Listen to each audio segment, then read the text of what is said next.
The message remained on Eleanor's phone for almost an hour. 3 sentences. No name. No explanation. Just a warning. Stop searching for Arthur Finch.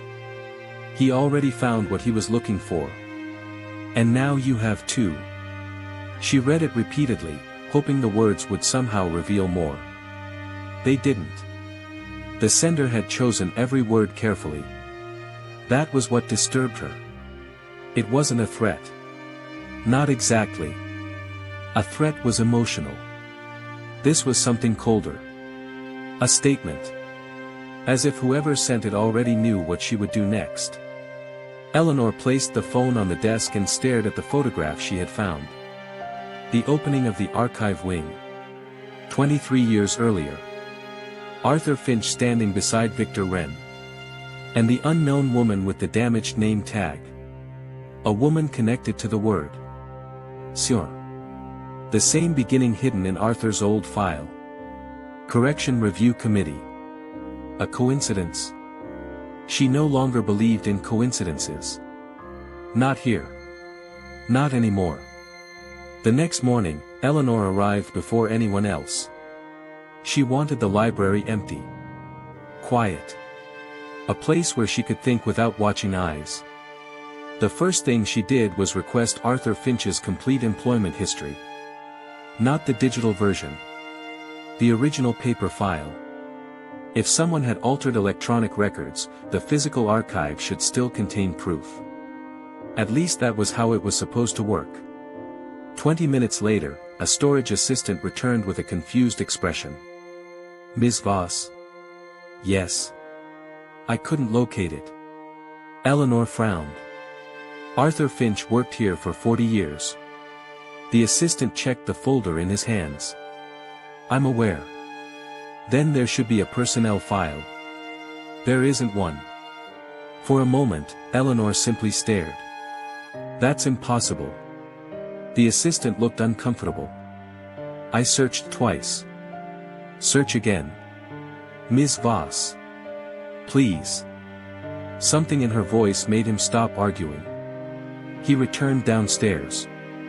Eleanor waited. The waiting was the worst part. Because she already knew the answer. 10 minutes later, the assistant returned. Still empty-handed. Nothing. Eleanor thanked him and dismissed him. Then she sat alone. Trying to understand. A person could lose records. A document could be misplaced. A database could fail. But a 40-year career didn't simply vanish. Not unless someone wanted it gone. She began with the oldest evidence. Library photographs. Staff newsletters. Conference programs. Anything created before digital systems controlled everything. She searched for Arthur Finch. The results should have been overwhelming. A man who spent 4 decades in one institution should have appeared everywhere. Instead, she found almost nothing. A few photographs. A handful of mentions. But even those contained inconsistencies. In one article, Arthur was described as a senior archivist. In another, the same event listed a different person in his position. Eleanor opened a retirement announcement from 12 years earlier. The headline read, "Honoring 40 years of service." She expected Arthur's name. It wasn't there. The article celebrated another employee. A man Eleanor had never heard of. She searched that name. The person existed. But the career history belonged to Arthur. Same department. Same achievements. Same projects. Different identity. Eleanor leaned back. The room suddenly felt too small. It wasn't just that Arthur was disappearing. Someone was replacing him at noon. Marcus arrived. He took one look at her face and knew something had happened. "What did you find?" Eleanor turned her monitor toward him. "Arthur Finch never worked here." Marcus stared. "That's impossible." "That's what everyone says." She showed him the records. The missing files. The altered announcements. The replaced employee history. Marcus became quiet. For several minutes, he said nothing. Then. Okay. Eleanor looked at him. Okay. I'm trying to find the logical explanation. Have you found one? No. The honesty surprised her. Marcus was usually the person who found the technical answer. The hidden mistake. The overlooked detail. This time, there was nothing. I checked the access logs again, he said. And? The account that copied your research appeared again. Eleanor looked up.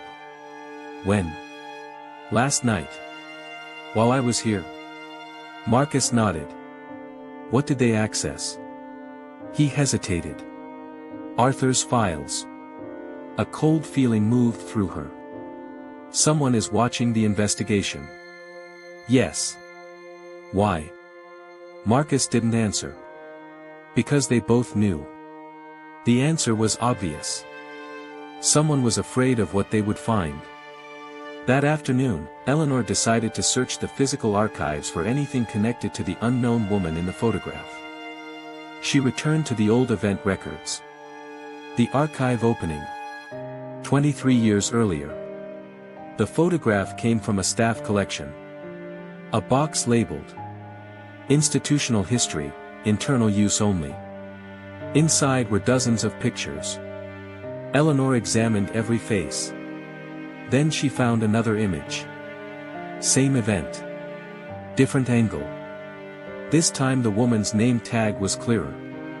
Her name was Clara Whitmore. Eleanor froze. The surname meant something. She searched her memory. Daniel Whitmore. The historian whose identity had started disappearing. The author who wrote the original Bellamy biography. The author who no longer seemed to exist. Clara Whitmore was his wife. Or had been. Eleanor searched further. According to current records, Daniel Whitmore had never married Clara. In fact, current records showed Daniel had never been married at all. But the photograph proved otherwise. A small contradiction. A tiny correction. Another piece removed. Eleanor opened an old staff newsletter. A group photo caption listed Clara as Research Coordinator, Historical Corrections Project. Her hands stopped moving. There it was. The phrase. Again. Historical Corrections Project. Not committee. Project. Different name. Same idea. She searched the newsletter. Only one article mentioned it. A short announcement. Several senior researchers have begun reviewing inconsistencies in historical collections to improve accuracy and preservation. Nothing suspicious. Nothing dramatic. Almost harmless. But the date caught her attention. 23 years earlier. Exactly when the photograph was taken. Exactly when the mysterious project began. Marcus entered carrying his laptop. Eleanor. She looked up. His expression was serious. What happened? I found something. He placed the laptop on her desk. A scanned document appeared. Old. Damaged. Partially unreadable. But one section was clear. A list of names. Researchers. Archivists. Historians. People involved in the project. Eleanor scanned down the page. Then stopped. A name near the bottom. Daniel Whitmore. Beside it. Removed. She looked at Marcus. What does remove mean? I don't know. The next line answered her. A handwritten note in the margin. Not typed. Not official. Someone had written. Removed from records. Eleanor felt a chill. Not removed from the project. Not removed from the library. Removed from records. As if the person themselves could be edited out. She looked back at the list. Then another name caught her attention. Near the top. The project director. Her breathing stopped. Because the name was familiar. A name she had seen every day. A name she trusted. Victor Wren.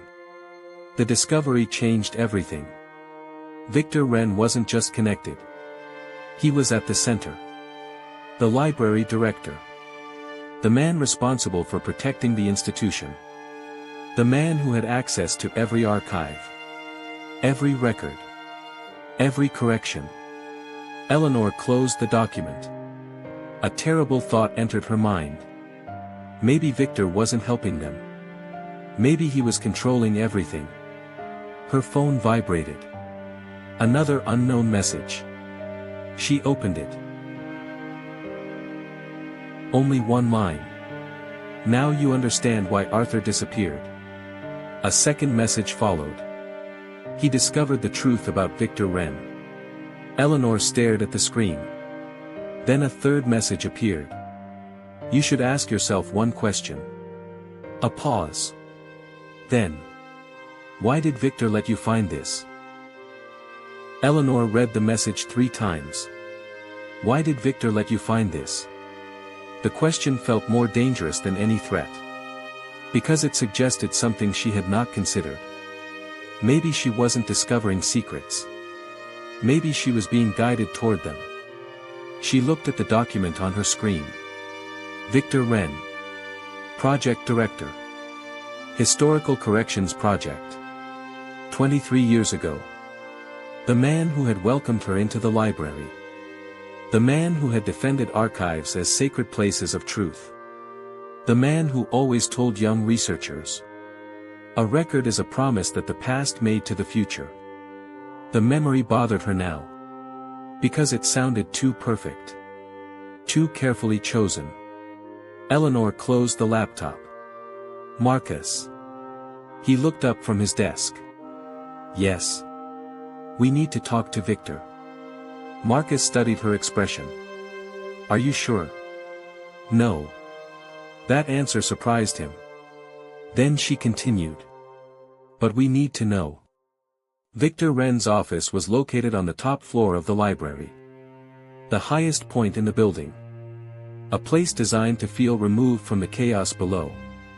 The walls were lined with historical paintings. Old maps. Rare artifacts. Everything about the room communicated authority. Control. Victor stood near the window when Eleanor and Marcus entered. He did not turn around. I was wondering when you would come. The sentence made Eleanor stop. You knew. Victor slowly turned. His expression was calm. Too calm. I knew eventually you would ask questions. About Arthur. A shadow crossed his face. Brief. Almost invisible. But real. Yes. Where is he? Victor looked toward the window again. I don't know. Eleanor watched him carefully. The answer sounded honest. That frightened her. You were part of the Historical Corrections Project. Silence. Marcus closed the door behind them. Victor did not deny it. Instead, he walked toward his desk. I wondered how long it would take you to find that. Why did you hide it? I didn't. Eleanor almost laughed. Your name is on the document. Yes. Your project erased people's identities. Victor looked directly at her. No. The answer was immediate. Certain. Then explain Arthur. I can't. Can't or won't. Victor said nothing. The silence itself became an answer. Eleanor felt anger rising. You expect me to believe you had nothing to do with this? I expect you to understand something. He moved toward the shelves behind his desk. History is not as simple as people want it to be. He removed an old folder. Placed it on the table. Every archive contains errors. Errors? Wrong names. Wrong dates. False claims. Misattributed work. Corrupted records. He opened the folder. Inside were dozens of examples. Historical mistakes. Documents that contradicted each other. 25 years ago, a group of historians, archivists, and researchers created a project to identify inconsistencies. Eleanor looked at him. To correct them. Yes. And who decided what was correct? Victor paused. That was the question. The real question. Finally he answered. That was the mistake. He showed them an old report. The first pages were normal. A research proposal. A preservation initiative. A project designed to compare historical sources. Then Eleanor reached the final page. A handwritten note. Different from the official text. Correction requires authority. She frowned. Who wrote this? Victor didn't answer. Victor. He looked tired. That sentence changed everything. What does it mean? It means the project stopped asking what was true. He tapped the paper.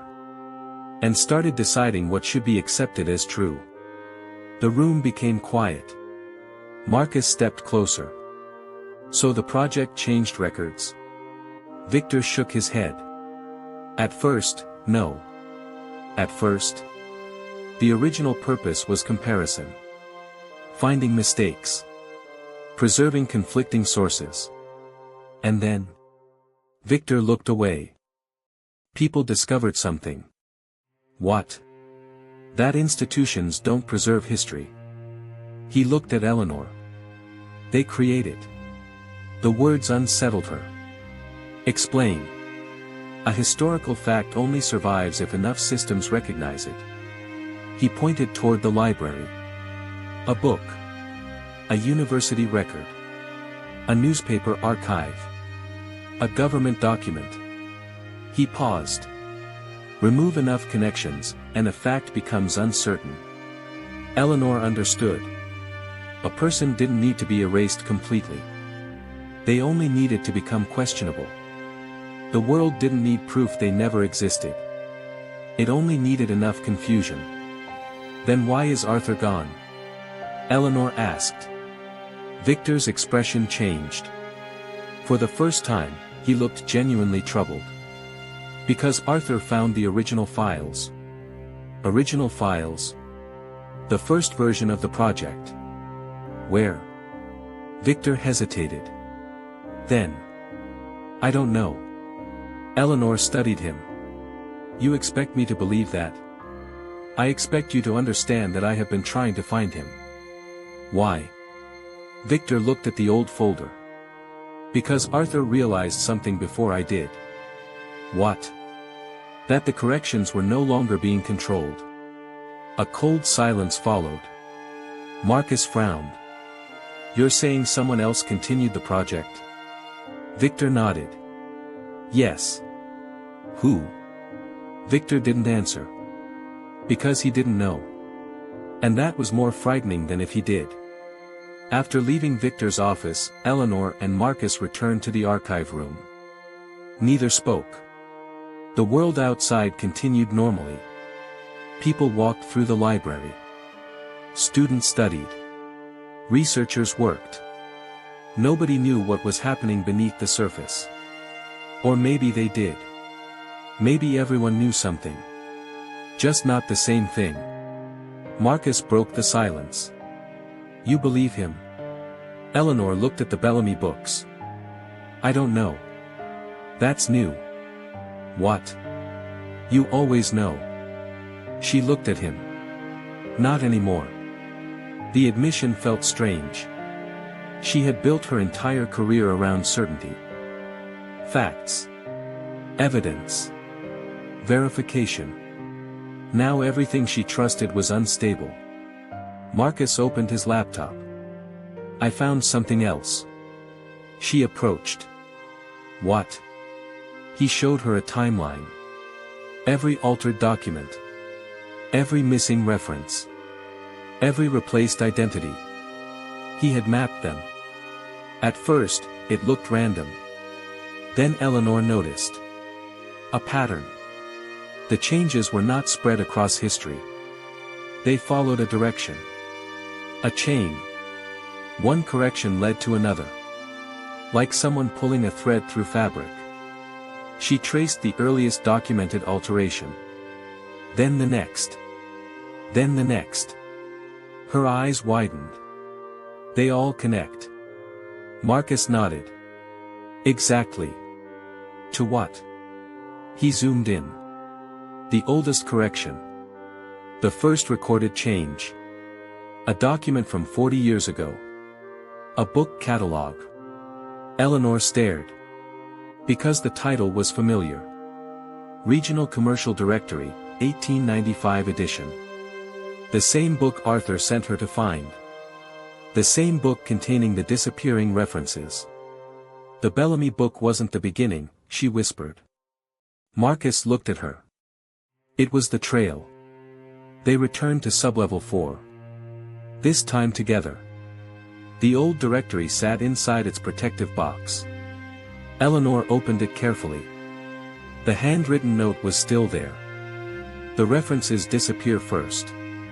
But now she saw something she missed before. The crossed-out citations. The 12 numbers. She turned to the final page. There was one more mark. Hidden beneath the binding. A tiny symbol. A circle divided by a line.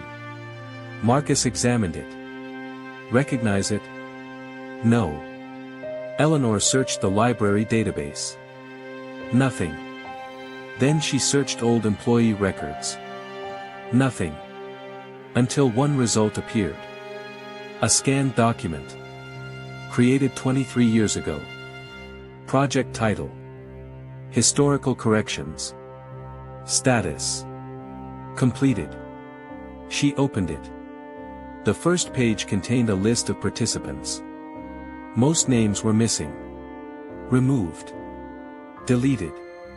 But one remained. The final name. The person who approved completion. Eleanor felt the air leave her lungs. Because the signature at the bottom belonged to someone who should not have been involved. Someone who had supposedly never worked on the project.